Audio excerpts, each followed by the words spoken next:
I took my fiance's laptop in for repair. The technician locked the door and whispered, "Cancel the wedding and change the locks right now." Confused, I asked, "Why are you saying that?" He opened a hidden folder. "What I saw in those photos made my blood run cold. I'm glad to have you here. Follow my story until the end and comment the city you're watching from so I can see how far my story has reached. I never thought a simple laptop repair would change everything." The morning started like any other Tuesday in our quiet Denver suburb. Claire had left early for her marketing job, kissing my cheek and mumbling something about a client presentation.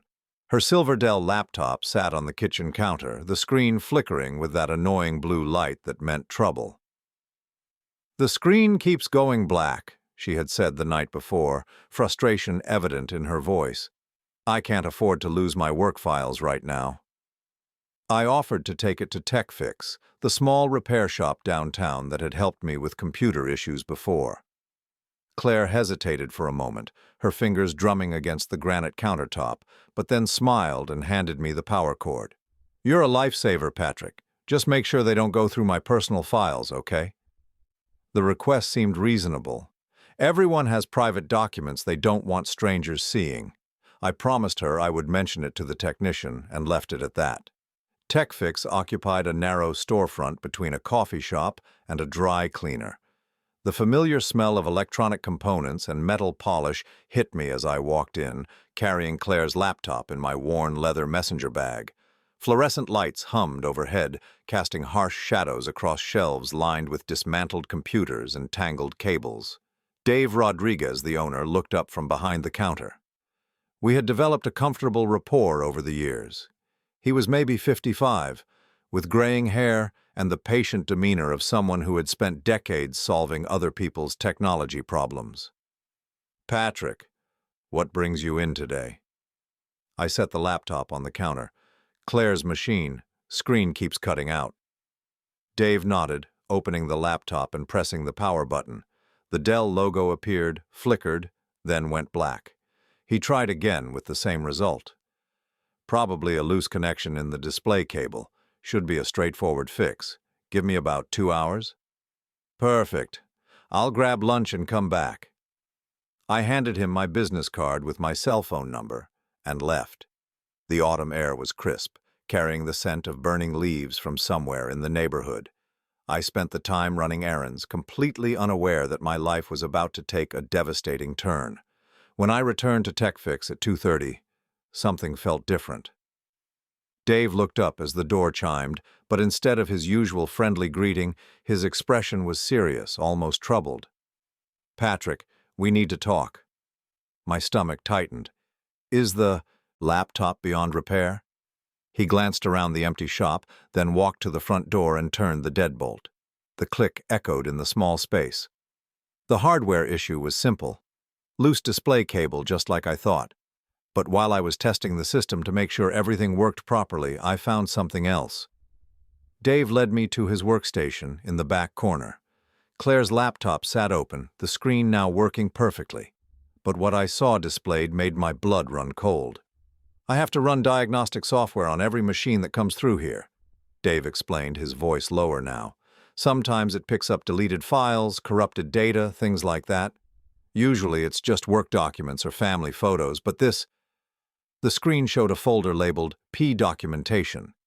Inside were dozens of files with names like Bank Statements July, Personal Calls Transcribed, and Daily Routine. Notes. My hands began to shake. "What is this?" Dave clicked on one of the photo files. It opened to reveal a picture of me sleeping in my own bed, taken from what must have been the doorway of our bedroom. The timestamp showed it was from last week. "There are more," Dave said quietly. He showed me photos of documents from my home office, bank statements, insurance papers, even copies of correspondence with my lawyer about estate planning. Someone had photographed these when I wasn't home, and that someone had access to my house. "Dave, I don't understand. Why would Claire—" "Look at this one." He opened another file. It was a photograph of my father's old leather portfolio, the one I kept locked in my desk drawer. The portfolio contained documents related to the inheritance I had received after his death 17 years ago, property deeds, investment account information, and the details of a trust fund he had established. I sank into the chair beside Dave's workstation, my mind racing. Someone has been in my house going through my private things. Not someone, Dave said gently. The metadata on these photos shows they were all taken with the camera built into this laptop. Claire's laptop. The words hit me like a physical blow. My fiancée, the woman I had trusted with everything, had been systematically documenting my private life without my knowledge. But why? There's more, Dave continued, his expression growing more concerned. Audio files. He clicked on a folder labeled Conversations. Inside were dozens of audio files with dates and times. Dave selected one from 3 days ago and pressed play. My own voice filled the small repair shop. The trust fund matures next year. It'll be worth about $400,000 by then, plus the house appreciates every year. Then Claire's voice. That's wonderful, honey. Your father really provided well for you. It was a conversation we had during dinner, one where I thought I was simply sharing financial information with my future wife. Now, hearing it played back in this context, it felt like evidence being gathered for some unknown purpose. She's been recording your private conversations, Dave said. Personal stuff about your finances, your family, your daily routines. Patrick, this isn't normal relationship behavior. This is surveillance. I stared at the screen, trying to process what I was seeing. The woman I planned to marry in 6 months, the person I shared my bed with every night, had been treating me like a subject under investigation. Why would you show me this? I asked, my voice barely above a whisper. Dave closed the laptop and looked directly at me. Because I've seen this before. About 3 years ago, a woman brought in her boyfriend's computer. Same type of files, same systematic documentation.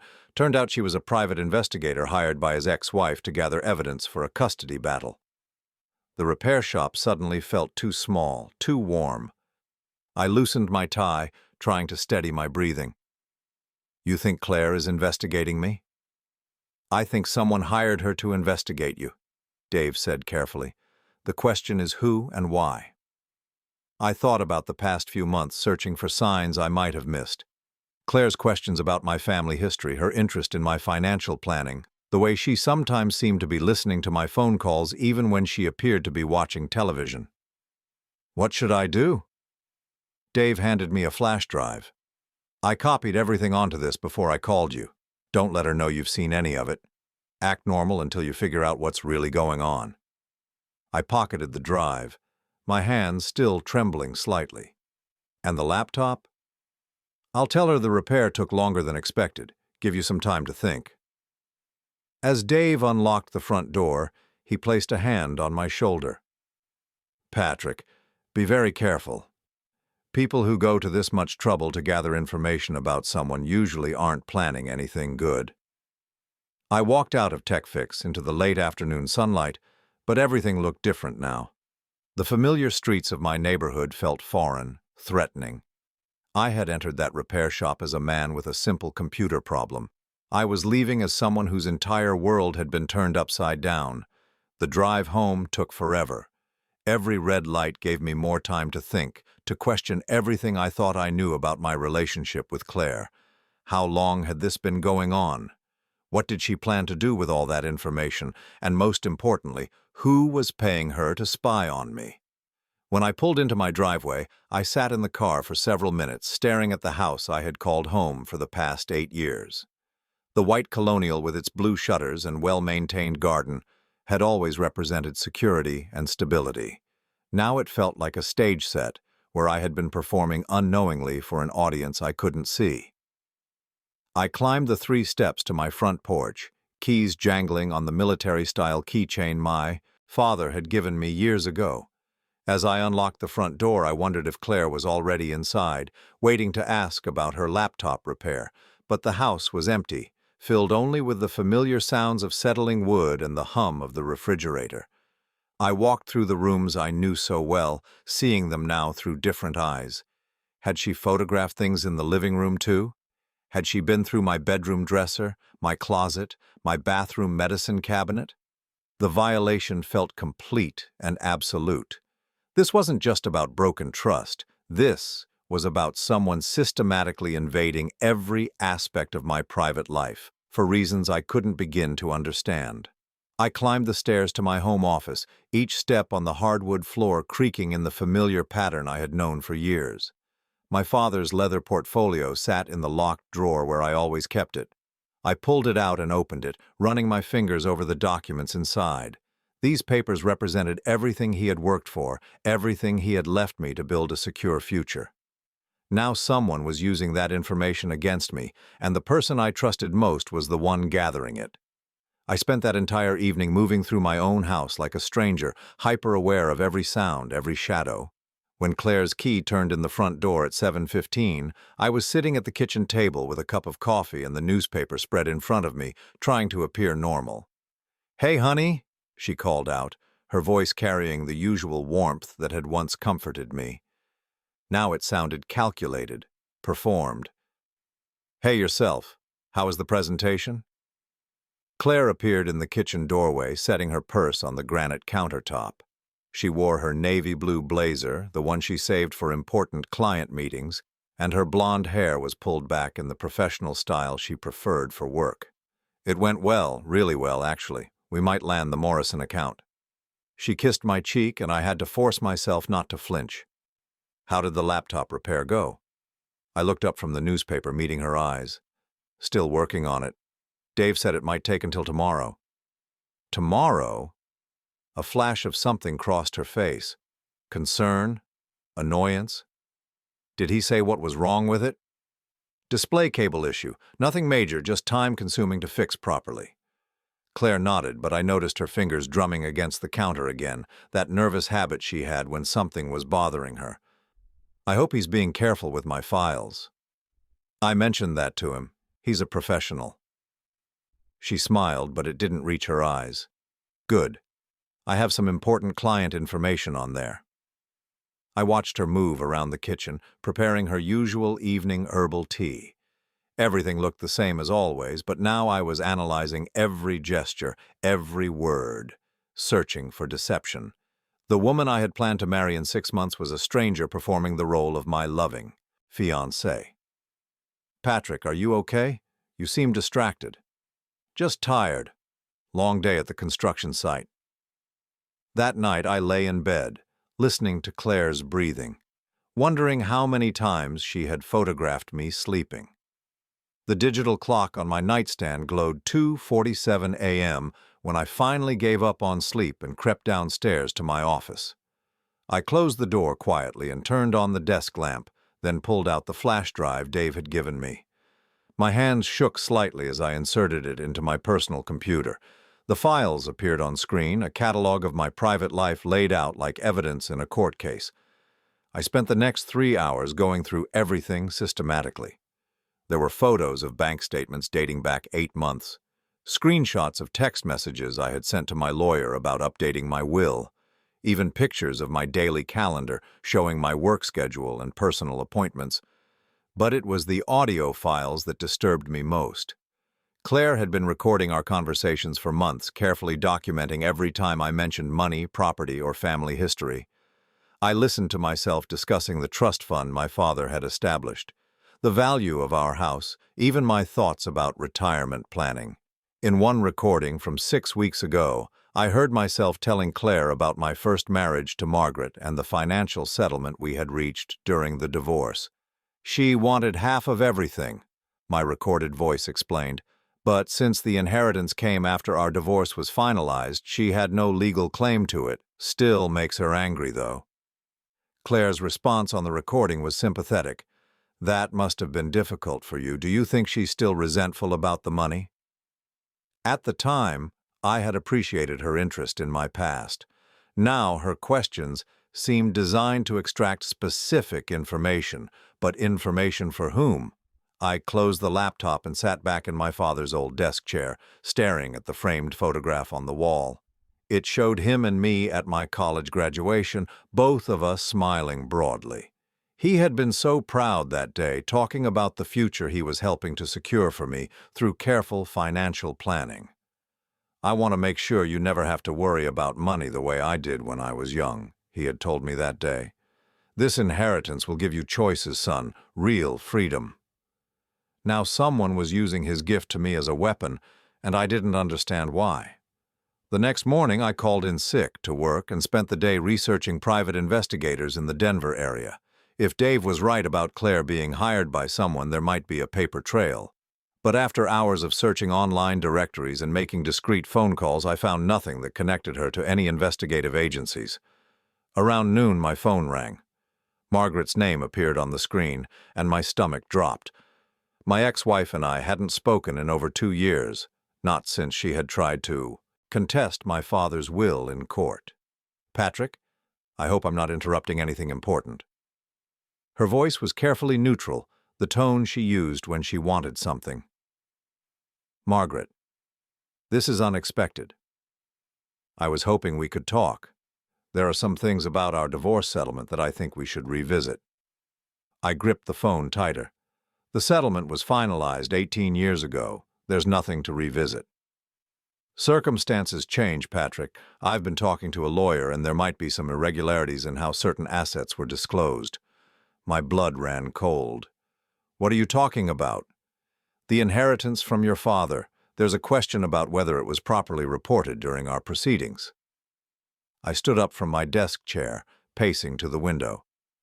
"Margaret, the inheritance came 3 years after our divorce was final. You know that. But the trust fund was established while we were still married. My lawyer thinks that creates a gray area. Your lawyer is wrong." There was a pause. Then Margaret's voice took on a sharper edge. "We'll see about that. I think you'll find that I have more information about your financial situation now than I did back then." The line went dead. I stared at the phone, my mind racing. Margaret's timing couldn't be coincidental. She was talking about having new information about my finances at the exact same time that someone was systematically documenting every aspect of my financial life. I thought about Claire's questions over the past few months, her interest in my family history, her curiosity about my first marriage. She had seemed genuinely interested in getting to know me better, but now I wondered if she had been gathering ammunition for Margaret's legal challenge. That afternoon, I drove back to TechFix. Dave looked up as I entered, and his expression immediately grew concerned. "Patrick, I wasn't expecting you back so soon. I need to ask you something. Yesterday, you said you'd seen this kind of surveillance before. Can you tell me more about that case?" Dave glanced around the empty shop, then gestured for me to follow him to the back workstation. "The woman I mentioned, she brought in her boyfriend's computer about 3 years ago. Same type of files, same systematic documentation. She claimed she was worried he was cheating on her, but the scope of the surveillance was way beyond that." "What happened?" "About a week later, the boyfriend came in asking about the same computer. Said his girlfriend had taken it for repair. When I told him what I'd found, it turned out she had been hired by his ex-wife to gather evidence for a custody modification hearing." My worst fears were being confirmed. "Did the ex-wife win her case?" "Yes and no. The surveillance gave her ammunition, but it also backfired when the court found out about the deceptive tactics. The judge was not pleased." Dave opened a desk drawer and pulled out a small digital recording device. "Look, I probably shouldn't be telling you this, but if someone is building a case against you, you need to protect yourself. Document everything, record conversations, create your own evidence trail." I took the device, feeling its weight in my palm. "You think I should spy on the person who's spying on me? I think you should be prepared to defend yourself against whatever's coming." That evening, Claire returned home at her usual time, but something felt different. She was more attentive than usual, asking detailed questions about my day, my work, my plans for the weekend. Her interest felt forced, like an actress who was trying too hard to sell her performance. "The laptop should be ready tomorrow," I told her as we sat down to dinner. "Dave called this afternoon." "Oh, good. I really need it back." She paused, cutting her chicken with precise movements. "Patrick, can I ask you something?" "Sure." Have you ever thought about what would happen to your father's trust fund if something happened to you? I mean, who would inherit it? The question hit me like ice water. Why would you ask that? Claire's cheeks flushed slightly. I just wondered. We're getting married soon, and I thought maybe we should discuss our financial futures more openly. I studied her face, looking for any sign of deception. The trust goes to my estate. Since I don't have children, it would be distributed according to my will. And your will leaves everything to you after we're married. The words felt strange coming out of my mouth now. Claire, why are you asking about this? She reached across the table and squeezed my hand. I'm sorry, I didn't mean to sound morbid. I guess I've just been thinking about our future together, and I want to make sure I understand everything. I squeezed back, forcing a smile. We can review all the financial stuff with my lawyer before the wedding if you want. That would be great. But as we finished dinner, I noticed Claire glancing at her phone repeatedly, as if she were waiting for an important message. When it finally buzzed, she excused herself to the bathroom, taking the phone with her. I sat alone at our kitchen table, surrounded by the remnants of a meal that had tasted like cardboard, and realized that I was living with someone who was systematically betraying me for reasons I still didn't fully understand. The woman I loved was leading a double life, and tomorrow I would have to decide whether to confront her or continue pretending that everything was normal while I figured out her true agenda. Either choice felt like stepping off a cliff into darkness. But one thing was becoming clear. Margaret's phone call hadn't been a coincidence, and Claire's surveillance wasn't just curiosity. Someone was building a case against me, and the person sleeping next to me every night was gathering the evidence they needed to destroy everything my father had worked to leave me. The laptop sat on the kitchen counter like a ticking bomb. Claire had picked it up from TechFix that morning, thanking me profusely for handling the repair. She seemed relieved to have it back, immediately checking her files and muttering about catching up on work. I watched her every move, the recording device Dave had given me feeling heavy in my pocket. "Everything look okay?" I asked, trying to keep my voice casual. "Perfect. Dave did a great job." She closed the laptop and smiled at me. "I'll be working late in the office tonight. Big presentation tomorrow." After she left for work, I sat at my kitchen table staring at the morning newspaper without reading a word. Margaret's phone call the day before kept replaying in my mind. Her comment about having more information about my financial situation felt like a threat, especially now that I knew someone had been systematically documenting every aspect of my economic life. I decided to call my lawyer, Robert Chen, who had handled both my father's estate and my divorce from Margaret. If she was planning some kind of legal challenge, he would need to know about it. "Patrick, good to hear from you." Robert's voice was warm over the phone. "What can I do for you?"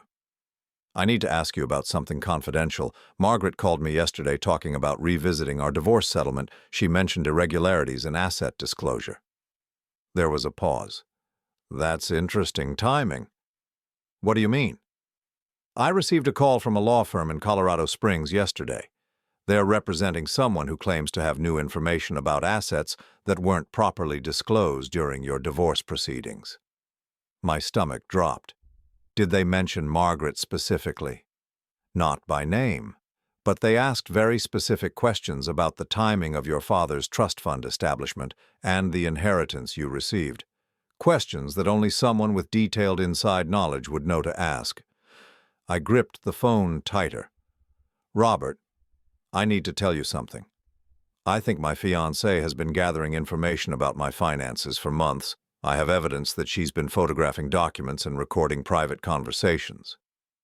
"Jesus, Patrick, are you sure?" "Completely sure. The question is whether she's working with Margaret to challenge the inheritance." Robert's voice became more serious. "If that's true, we need to act quickly. Can you come to my office this afternoon? Bring whatever evidence you have."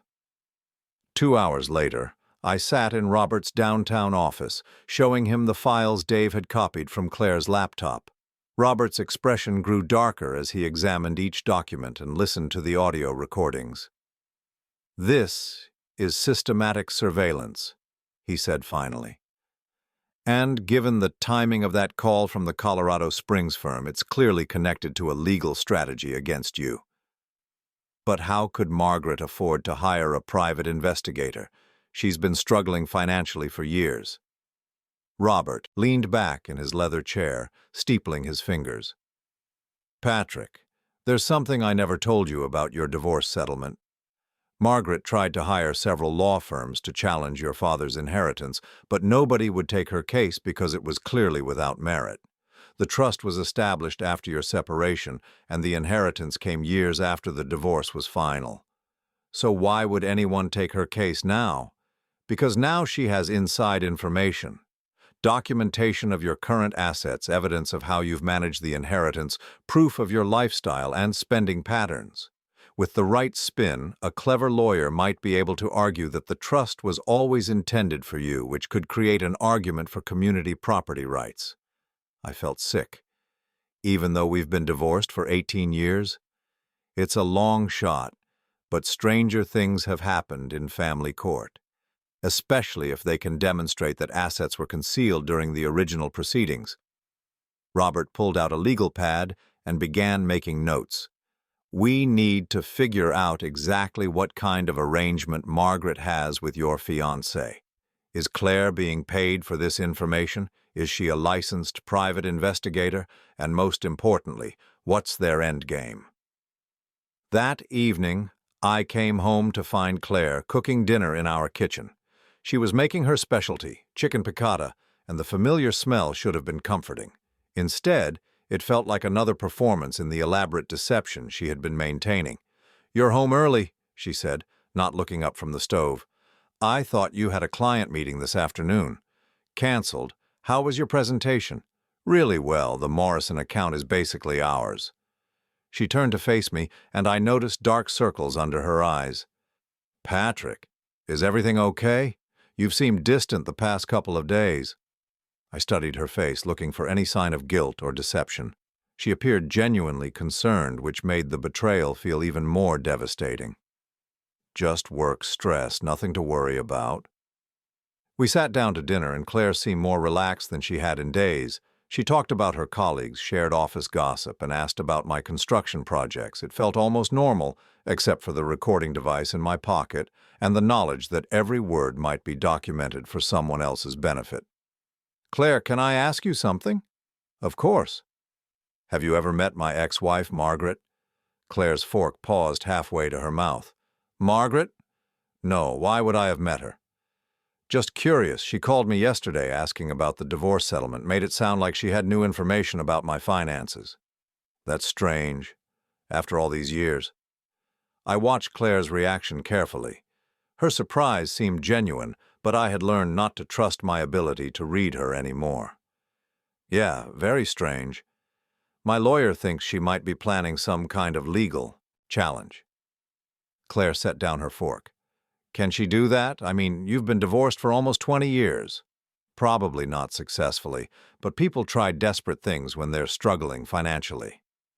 "Is she struggling?" The question felt loaded, though I couldn't pinpoint why.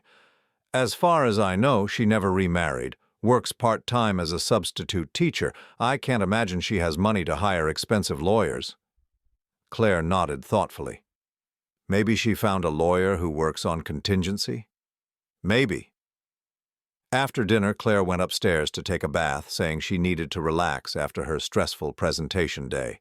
I waited until I heard the water running, then quietly moved to the small desk in our living room where Claire sometimes worked on her laptop in the evenings. I wasn't sure what I was looking for, but I needed to find some concrete connection between Claire and Margaret. The desk drawers were locked, which struck me as odd. In 3 years of living together, I had never known Claire to lock anything in our house.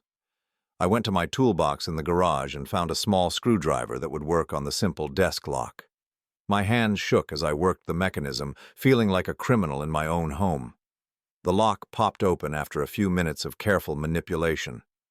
Inside the top drawer, I found a manila folder labeled Research Notes. My heart pounded as I opened it. The folder contained printed emails, handwritten notes, and several business cards for law firms in Colorado Springs and Denver. but it was the letterhead on one document that made my blood run cold. Margaret Holloway, consultation notes. The document was dated 3 weeks ago and contained detailed information about my daily routine, my work schedule, and my financial habits. Below that was another document titled Asset Documentation Timeline with a list of items that needed to be photographed or recorded. Every item on the list corresponded to something I had seen in the files Dave had shown me: bank statements, insurance papers, property deeds, audio recordings of financial discussions. At the bottom of the folder was a business card for a law firm called Henderson & Associates, Family Law Specialists. Someone had written on the back in Claire's handwriting, "Consultation scheduled, discuss community property arguments and concealment claims." I photographed everything with my phone, my hands trembling so badly I had to take several shots to get clear images. Then I carefully replaced everything exactly as I had found it and relocked the drawer. When Claire came downstairs 20 minutes later, wrapped in her terry cloth robe with her hair in a towel, I was sitting on the couch watching television as if nothing had happened. "Feel better?" I asked. "Much." That bath was exactly what I needed. She curled up beside me on the couch. "What are you watching?" "Just the news." She rested her head on my shoulder, and I had to fight every instinct to pull away. The woman I had planned to marry, the person I had trusted with my most intimate thoughts and feelings, was actively working to destroy me financially. And she was doing it while playing the role of loving fiancé so convincingly that part of me still wanted to believe it was all a misunderstanding. "Patrick." "Yeah?" "I love you." The words hit me like physical blows. "I love you too." It was the last lie I would tell her. The next morning I called Robert Chen before Claire woke up. "I found the connection," I told him, keeping my voice low. "Claire has been meeting with Margaret. I found consultation notes, meeting schedules, everything. Can you get me copies of those documents?" "I already photographed them. But Robert, there's something else. I think they're planning to claim that my father's trust was established as a way to hide assets during the divorce." "That's completely false." "I know that, and you know that. But if Claire has been gathering enough documentation about my current lifestyle and spending patterns, they might be able to create a convincing narrative that I've been living off hidden marital assets all these years." Robert was quiet for a moment. "Patrick, you need to be very careful here. If they're building a case, they might try to get you to say or do something that supports their theory. Don't sign anything, don't make any large financial transactions, and don't discuss your assets with anyone." "What about Claire?" "Keep acting normal until we figure out exactly what kind of legal action they're planning, but be aware that anything you say to her is probably being documented." After we hung up, I sat in my kitchen drinking coffee and watching Claire sleep through our bedroom doorway upstairs. She looked peaceful, innocent, nothing like someone who was orchestrating the systematic destruction of my financial security. But now I knew the truth. The woman I had trusted with my heart was working with my ex-wife to steal everything my father had worked to leave me. They had turned my own home into a surveillance operation, my most intimate moments into evidence against me. The betrayal was complete, but the fight was just beginning. The law offices of Henderson & Associates occupied the top floor of a glass building in Colorado Springs, about an hour south of Denver. I had called that morning, claiming to be interested in family law services, and managed to schedule a consultation under a false name. I needed to understand exactly what kind of case Margaret and Claire were building against me. The receptionist, a middle-aged woman with kind eyes, led me to a conference room overlooking the mountains. "Mr. Henderson will be with you shortly," she said, offering coffee that I declined. My nerves were already stretched to their limit. James Henderson appeared 15 minutes later, a tall man in his 50s with the confident bearing of someone who had won more cases than he had lost. He settled into the chair across from me and opened a legal pad. "So, Mr. Williams," he said, using the fake name I had given, "you mentioned on the phone that you're dealing with a complex divorce situation involving hidden assets?" I had prepared a story that mirrored my own situation, but with enough changes to avoid suspicion. My wife and I divorced about 20 years ago. Recently, she's discovered that I inherited money from a family trust that was established while we were married, but she didn't know about it during the divorce proceedings. Henderson nodded, making notes. And she believes she has a claim to those assets now? She thinks so. The thing is, the trust was set up by my father after we had already separated, and I didn't receive any inheritance until years after the divorce was final. But the trust was technically established during the marriage? Yes, but I had no knowledge of it at the time and no access to the funds until much later. Henderson leaned back in his chair, steepling his fingers. That's an interesting case.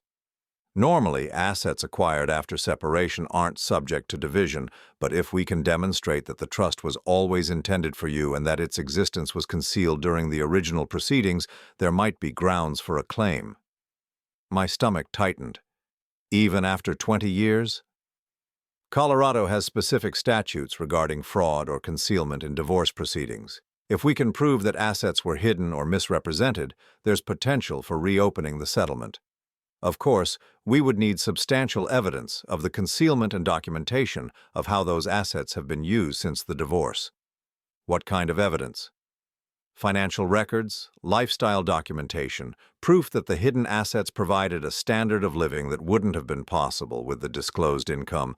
Ideally, we'd want inside access to current financial information to build a comprehensive picture.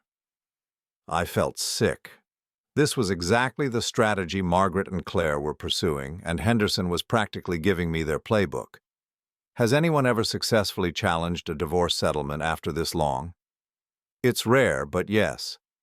Just last year, we reopened a 15-year-old divorce when the ex-wife proved her husband had hidden a trust fund worth over $800,000. She received a substantial settlement. Henderson leaned forward. The key is documentation. If your wife has detailed information about your current assets and lifestyle, and if she can demonstrate a pattern of concealment, she might have a viable case. I thanked Henderson and left his office with a clear understanding of the threat I was facing. Margaret and Claire weren't just gathering information for harassment purposes, they were building a legitimate legal case that could cost me hundreds of thousands of dollars. On the drive back to Denver, I called Robert Chen. They're serious, I told him. I just spoke with Margaret's lawyer. They're planning to claim that my father's trust was a concealed marital asset, and they think they have enough evidence to reopen the divorce settlement. Based on what? Based on 3 years of surveillance by Claire. They have documentation of my lifestyle, my spending patterns, my current assets. Henderson thinks they might have a viable case. Robert's voice was grim. We need to get ahead of this. Can you come to my office this afternoon and bring your father's original estate documents, everything related to the trust establishment? 2 hours later, I sat in Robert's office while he reviewed my father's papers. The leather portfolio that had once represented security and stability now felt like evidence in my own defense. This is actually good news, Robert said finally. Your father was meticulous about documentation. Look at this. He showed me a letter my father had written to his estate attorney, dated 6 months after my separation from Margaret but before our divorce was finalized. He specifically states that he's establishing the trust in response to your divorce to ensure that his assets don't become part of any marital property division. He was protecting your inheritance from Margaret, not concealing it. Will that hold up in court? It should. Your father clearly established the trust after the marriage had ended in practice, even if not legally. And look at this. Robert pulled out another document. The trust was designed so that you couldn't access the principal until your 40th birthday. Margaret can't claim you were living off hidden assets when you had no access to them for most of the time since your divorce. I felt a flicker of hope. So their case is weak? Their legal case is weak, but that doesn't mean they can't cause serious damage. Even if they ultimately lose, the legal fees alone could cost you tens of thousands of dollars.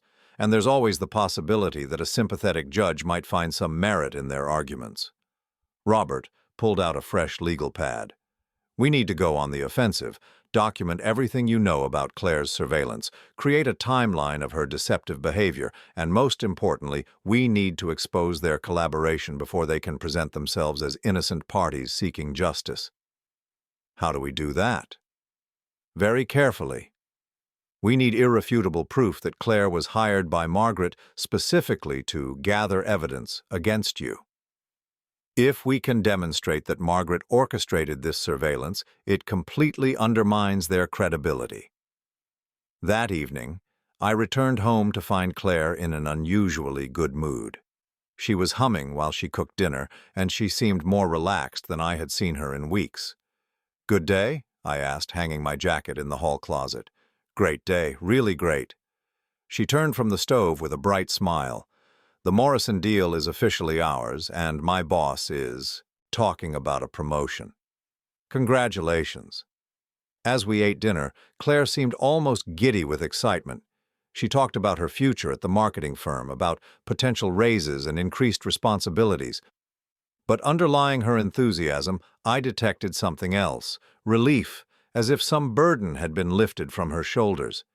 "Claire, can I ask you something?" "Sure." "Are you happy with our engagement? I mean, really happy?" The question seemed to surprise her. "Of course I'm happy. Why would you ask that?" "I don't know. Sometimes I feel like you're holding something back from me." Claire reached across the table and took my hand. "Patrick, I love you. I can't wait to be your wife." But as she said it, I noticed her eyes flicking toward her phone, which had been buzzing with messages throughout dinner. "Popular tonight," I observed. "Just work stuff, you know how it is." After dinner, Claire excused herself to make some phone calls related to her promotion discussion. I used the opportunity to retrieve the recording device Dave had given me and hide it in the living room where Claire often took her private calls. 20 minutes later, she came downstairs and settled into her favorite chair with her phone. I retreated to the kitchen but stayed close enough to ensure the recording device would pick up her conversation. "It's done," I heard her say. "The consultation went well today, and Henderson thinks we have a strong case." My blood ran cold. She was talking to someone about the legal consultation. No, Patrick doesn't suspect anything. The laptop repair scared me for a few days, but the technician didn't mention finding anything unusual. There was a pause while the other person spoke. "Margaret, I know this has been difficult for both of us, but we're almost finished. Henderson wants to file the paperwork next week." "Margaret." Claire was talking directly to my ex-wife. "I have copies of everything, bank statements, property records, insurance documents, even recordings of our private conversations about money. Henderson said it's more than enough to prove concealment." Another pause. "The engagement ring alone is worth $15,000. Combined with the house improvements and the vacation spending, we can demonstrate that he's been living well beyond his disclosed income for years." I felt nauseous. They were using my gifts to Claire, my investments in our shared life, as evidence that I had been hiding assets from Margaret. "I know this is awkward, but it's almost over. Once the settlement is finalized, we can both move on with our lives." Settlement. They were already talking about a settlement as if it were a foregone conclusion. "No, I can't keep doing this much longer. Living with him every day, pretending to love him, it's getting harder. But Henderson said we need just a few more weeks to finalize the documentation." The words hit me like physical blows. She was finding it difficult to pretend to love me. Our entire relationship, everything I thought we had built together, was an elaborate deception designed to gather evidence for Margaret's legal case. "I'll call you tomorrow after I get the final bank statements copied. And Margaret, thank you for giving me this opportunity. The money you're paying me has really helped with my student loans." Money? Margaret was paying Claire to spy on me, to live with me, to pretend to be my fiancé while systematically documenting everything that could be used against me in court. Claire ended the call and returned to the kitchen where I was pretending to clean dishes. "Everything okay?" I asked. "Perfect. Just touching base with a colleague about tomorrow's projects." She kissed my cheek and headed upstairs. "I'm exhausted. Going to bed early tonight." I waited until I heard the bedroom door close, then retrieved the recording device. The conversation I had just overheard was clear and damning. Claire wasn't just gathering information for Margaret, she was being paid to do it. Our entire relationship was a business arrangement designed to defraud me of my inheritance. But now I had proof, and tomorrow I would start building my own case. The war was far from over, but for the first time since this nightmare began, I felt like I had a weapon to fight back. I spent 3 sleepless days preparing for what I knew would be the most difficult conversation of my life. Robert Chen had helped me organize all the evidence. The recording of Claire's phone call with Margaret, the photographs of the documents from her desk, and the files Dave had recovered from her laptop. We had built an airtight case proving that Claire had been hired to conduct surveillance against me, but I needed more than evidence. I needed a confession that would completely destroy their legal strategy. Robert had advised against confronting Claire directly. "Let the lawyers handle this," he said. "Don't give them any ammunition to claim you intimidated or threatened her." But I couldn't let this continue. Every day I spent living with Claire, pretending our relationship was real, felt like another violation. She was sleeping beside me each night while planning to take everything my father had worked to leave me. The betrayal was eating me alive. On Thursday evening, I made my decision. Claire was working late at the office, supposedly preparing for another client presentation. I used the time to set up recording equipment in multiple locations throughout our house. If she was going to continue documenting our private conversations, I would return the favor. When Claire came home at 8:30, I was sitting at our kitchen table with a glass of wine and a folder containing printouts of all the evidence I had gathered. "Hey, honey," she said, dropping her purse by the door. "Sorry I'm so late. The Morrison presentation is turning into a monster project. Claire, we need to talk." Something in my voice must have alerted her because she stopped in the doorway, studying my expression.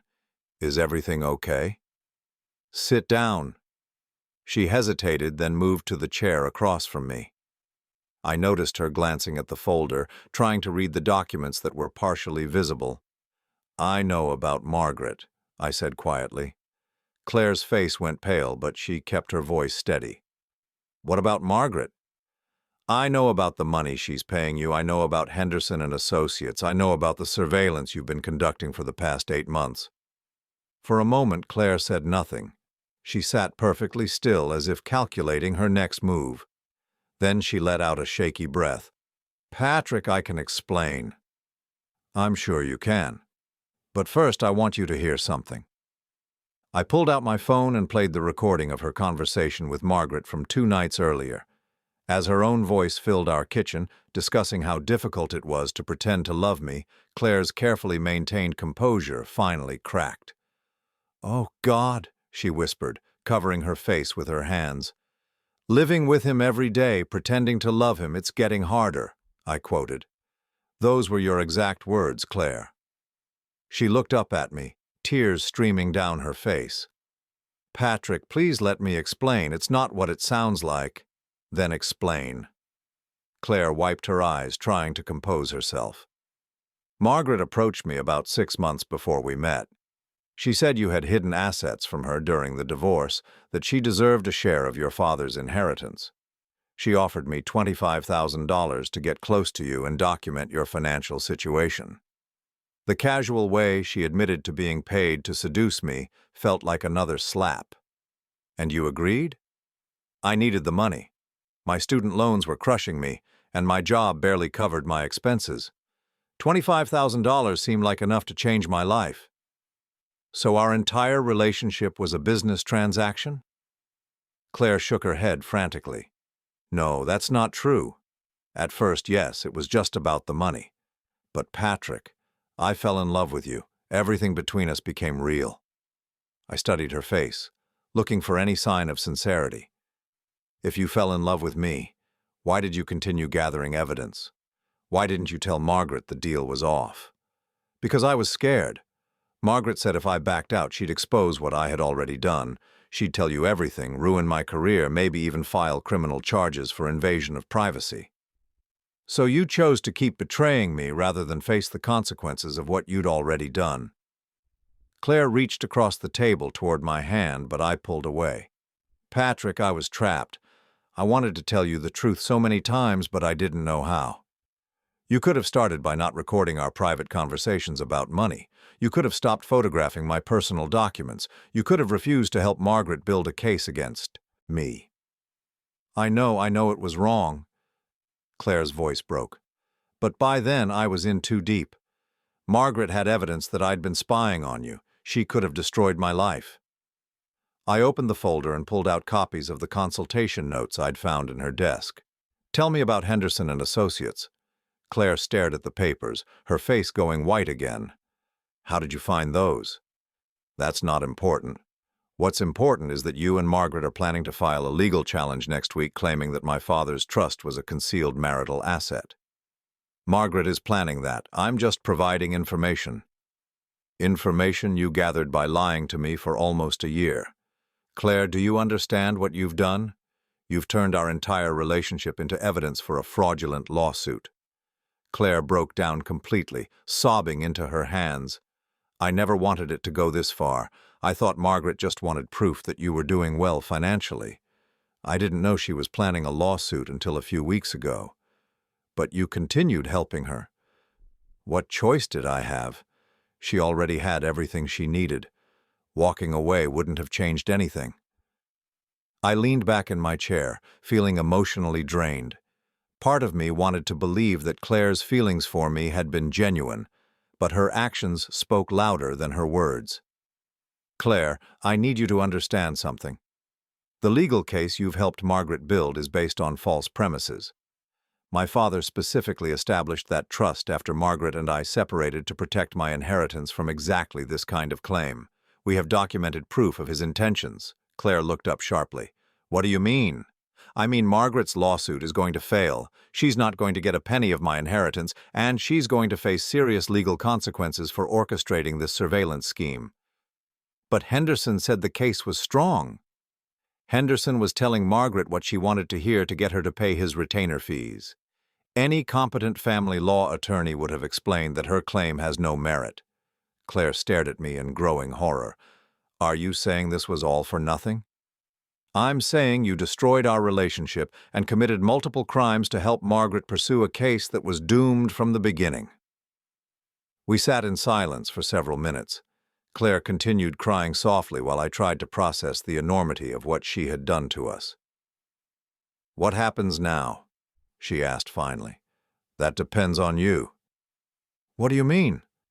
I pulled out a legal document that Robert had prepared. This is a sworn affidavit detailing everything you just told me about Margaret hiring you to conduct surveillance.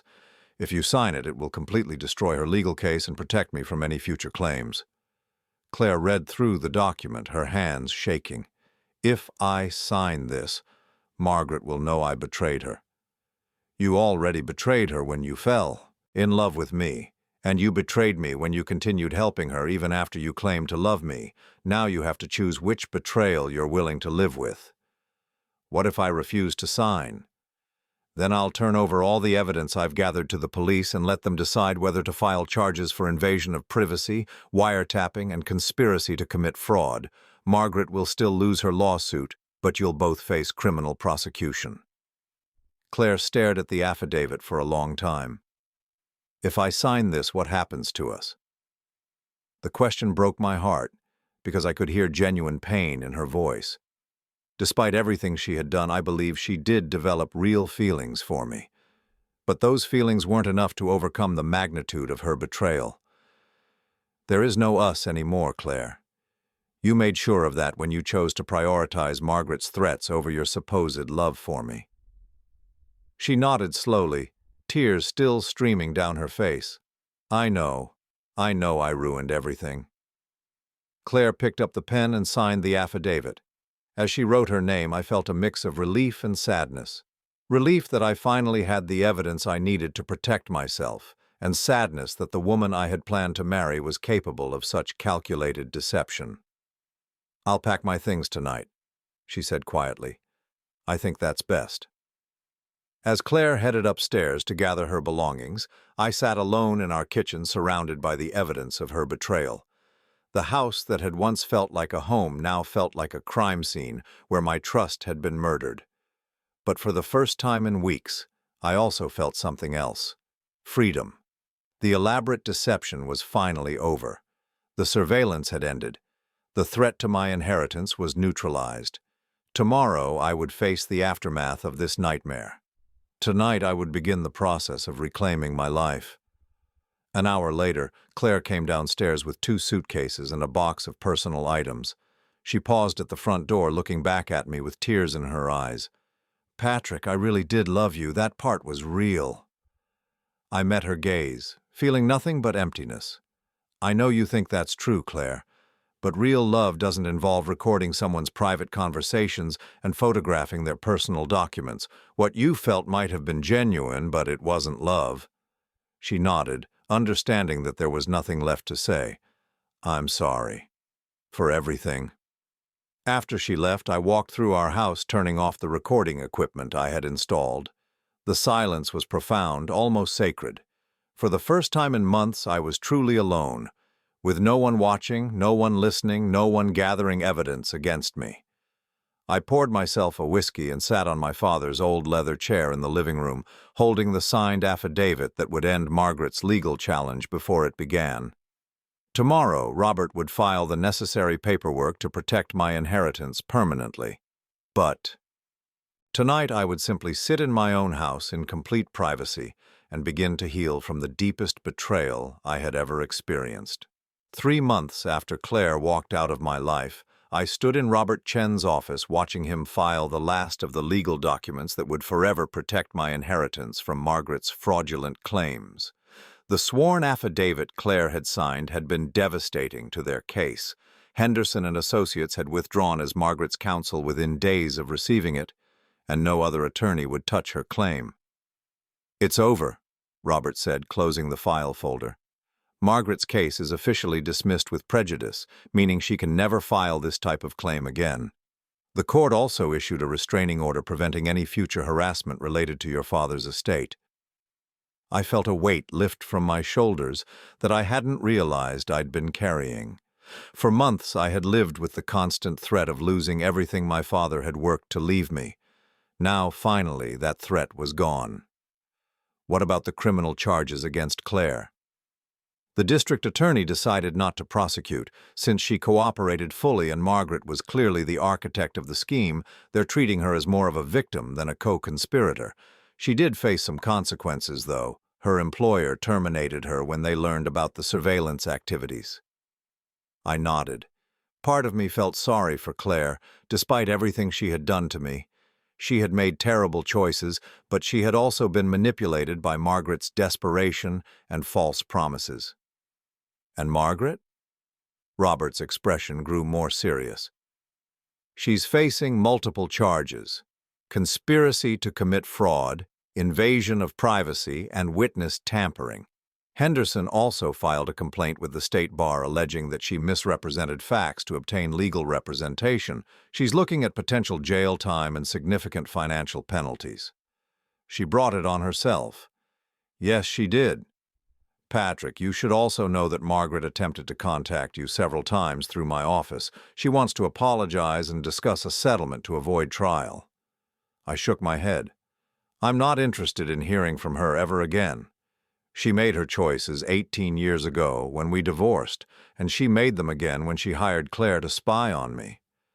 I don't owe her forgiveness or settlement negotiations." Robert smiled. "I thought you'd say that. I'll make sure her attorney understands that all communication should go through my office."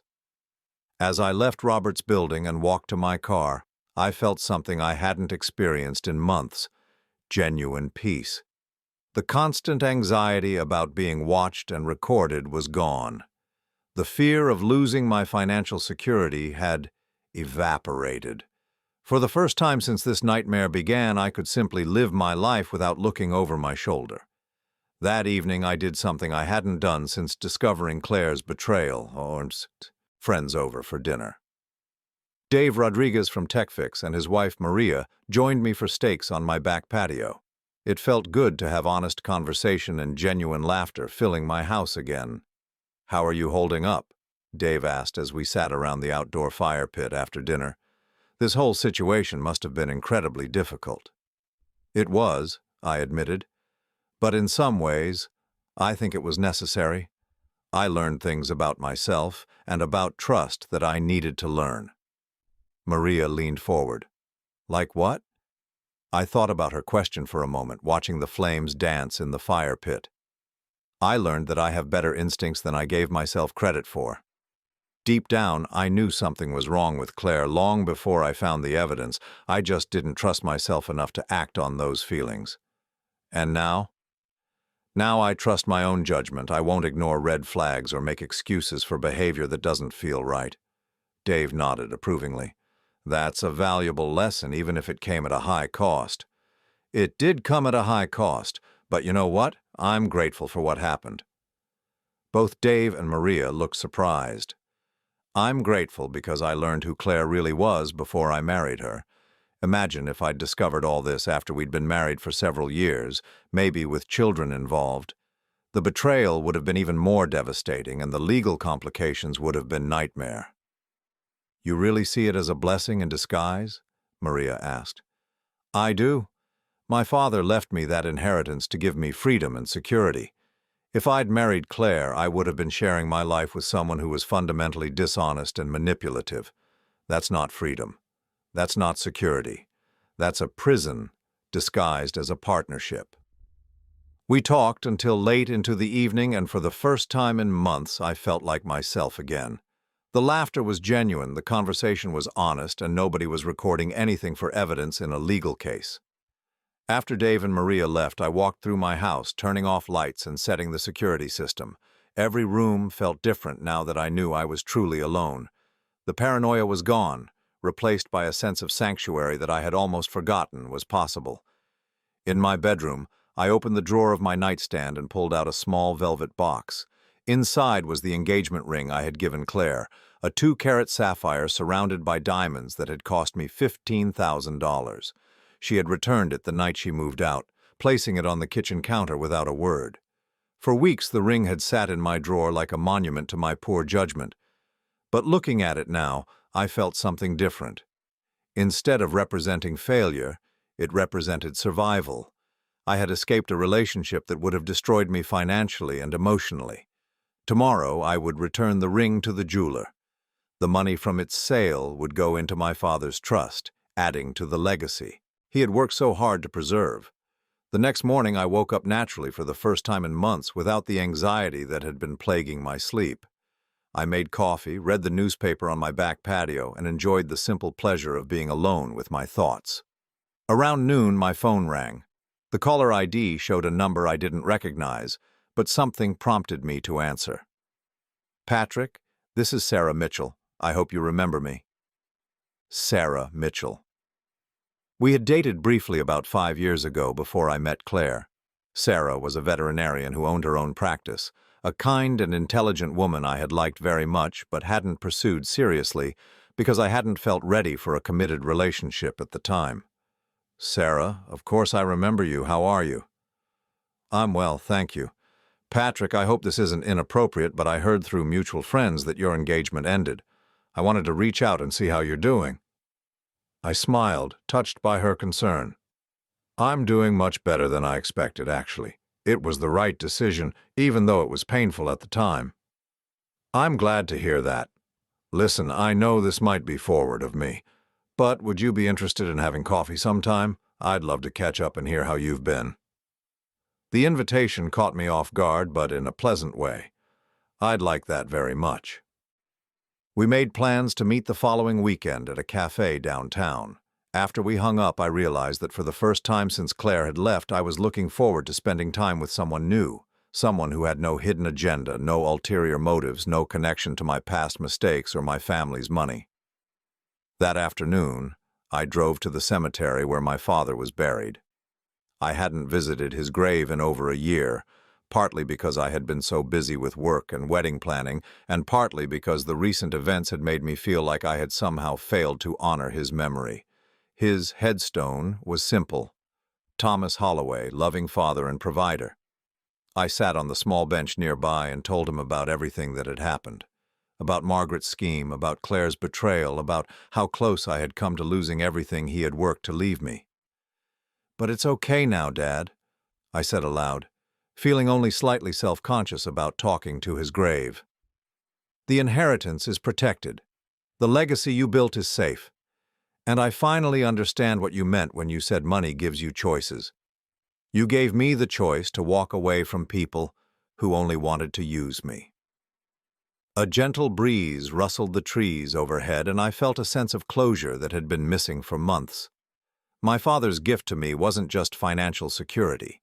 It was the freedom to demand honesty and respect in my relationships, knowing that I didn't need anyone else's approval or support to survive.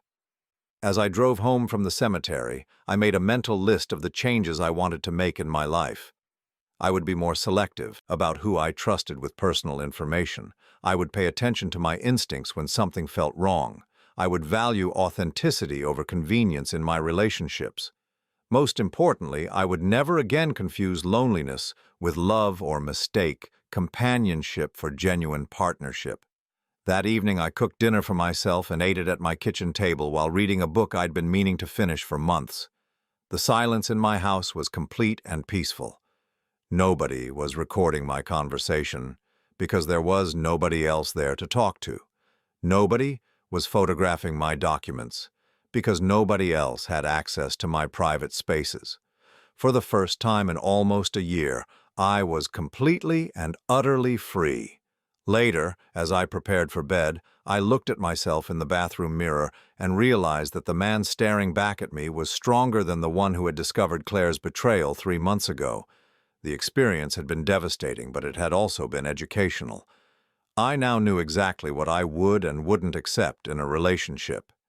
I also knew that I didn't need to be in a relationship to be complete. My father's inheritance had given me financial independence, but the events of the past year had given me something even more valuable: emotional independence. As I turned off the lights and settled into bed, I felt grateful for the first time since this ordeal began. Grateful for Dave Rodriguez's honesty in showing me the surveillance files. Grateful for Robert Chen's legal expertise in protecting my inheritance. Grateful for my father's foresight in establishing a trust that couldn't be challenged successfully. And strangely grateful for Margaret's scheme, because it had revealed Claire's true character before I made the irreversible mistake of marrying her. Tomorrow would bring new possibilities. Maybe I would call Sarah and see if she wanted to move our coffee date to dinner. Maybe I would finally take the European vacation I'd been postponing for years. Maybe I would simply enjoy another peaceful day in my own home, surrounded by the security my father had worked so hard to provide. Whatever tomorrow brought, I would face it as a free man, with my integrity intact and my future secure. The nightmare was over, and the rest of my life could finally begin.